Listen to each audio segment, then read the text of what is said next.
Is that on? Hang on, let me do it. Yeah, it's doing it.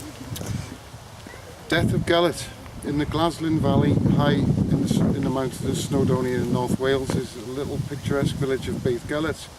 Not a hive of industrial activity like Cardiff, Swansea or any such place in the south, but a place that is heavily dependent on its tourists. Among its attractions today, on the outskirts of the village here, is the grave of the country's most famous dog, Gellert. Thus was how the village begot its name, Beddgellert, or the grave of Gellert. To tell you of Gellert, I must take you back to the times of another of my great country's princes, Llywelyn ap Iorwerth, or Llywelyn the Great. Llywelyn was the grandson of Owain Gwynedd and grandfather to Llywelyn ap Griffith, Llywelyn the Last. He was born in the year 1173 in the beautiful Lledr Valley on the eastern side of Snowdonia. His home of Castle Dolwyddelan stood on a knoll on the southern slopes of Moel Shabon, guarding the way west over Snowdonia from the Conway Valley. Prone to the fortunes of the weather, rising mists and cold bitter winds, the castle was an unforgiving place. Care not taken whilst on guard duty atop the tower during gale force winds meant sudden death from being blown into the valley below.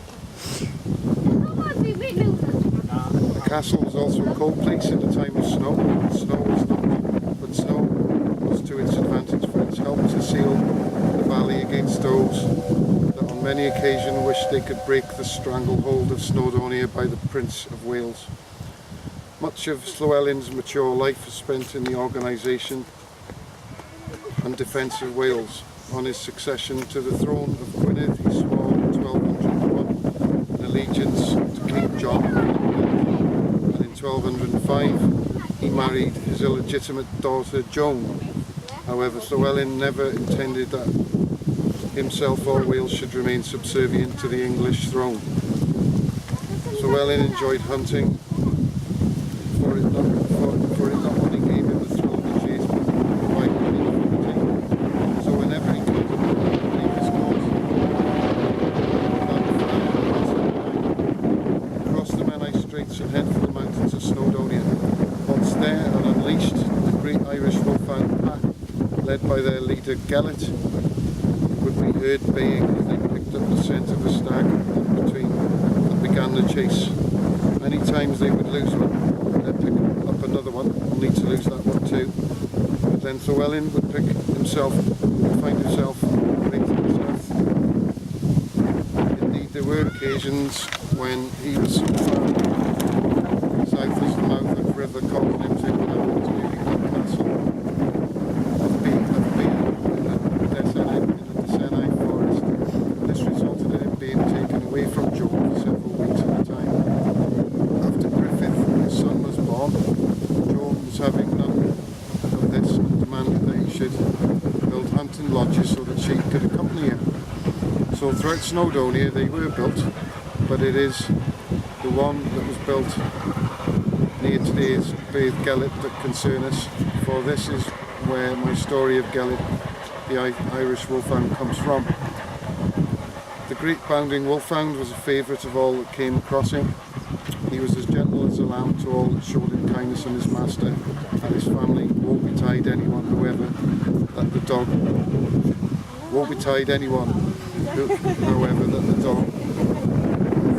should show him respect. And then he would sit right in front of the visitor, bare his teeth and emit a deep moaning growl. At meal times, Gelert would sit on his master's side, the only one of the pack allowed to do so. His head would roll to one side, and his tongue would hang out, while one ear would be cocked for the sound of the slightest movement of a tasty bit from the table, which he more than often got. When Griffith, Llywelyn's oldest son, for there was David as well, was old enough to crawl, the youngster was as rough as he could be with him. In fact, many times the great dog could be seen walking around the lodge with young Griffith hanging on to his tail. When the time came for the young prince to be put to bed, Gellert, as often as not, lay alongside his cot to protect his young charge. Llewellyn, desperately wanting his pack leader on a hunt, would shout at him and tried to cajole him in an attempt to get Gellert to accompany him. Gellert, however, would have none of it, and he would bare his teeth and growl at Llewellyn too. Soon the pack had a new leader, and the giant hound stayed in the lodge protecting his charge. When Griffith got to the toddling stage, Gellert and him were inseparable. They would play and roll around together, inside and outside the lodge, whenever the party met there. It was such a day one later one autumn when Llewellyn and Joan and the family were up Beddgellert that the death of the great dog occurred. Young Griffith had been put to bed, and the family were away up the valley where the hounds had trapped 2 great stags. On returning to the lodge after the successful hunt, Llewellyn, eager to see his son, burst in through the door. There they met with a devastating sight. The cot was overturned, there was blood everywhere. The worst of all,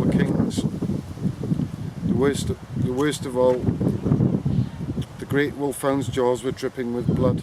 Thinking that Gellert had turned upon Griffith and savaged him to death, Llewellyn withdrew his sword and plunged it into Gellert's side. Oh, the howl of the great dog as it sunk into the floor of its dying throes reverberated around the mountains. And I'm sure that such was the noise that it was heard by all at Aberfrow as well. Beside himself with rage, Llewellyn almost missed the little snuffling noise which emitted from the corner of the room. When he did so, he rushed forward and threw aside the empty cot. Below him was the body of the biggest wolf Llewellyn had ever seen. Full of remorse, with his child in his arms, he rushed back to the great wolfhound's side, cradling the dog's head in the other arm in an attempt to ease the pain Llewellyn received. One last lick from the great dog, as though in forgiveness before he died. It seemed that the great wolf, intent on devouring something, had entered the lodge. Gellert, suspecting that it would attack his young charge, had met it head-on in battle to the death. When Llewellyn returned after the hunt, Gellert had met his master with a great sense of achievement and pride, but his reward was to feel the sharp thrust of steel in his side for something he could not understand what he had done. Months after the death of the great clown, Llewellyn, still beside himself with grief, erected a memorial stone here to the south of the village near the Glaslyn River, where he had laid the great dog to rest. The stone is still there today, many hundreds of years later, cared for by the love and the residents of Beddgellert.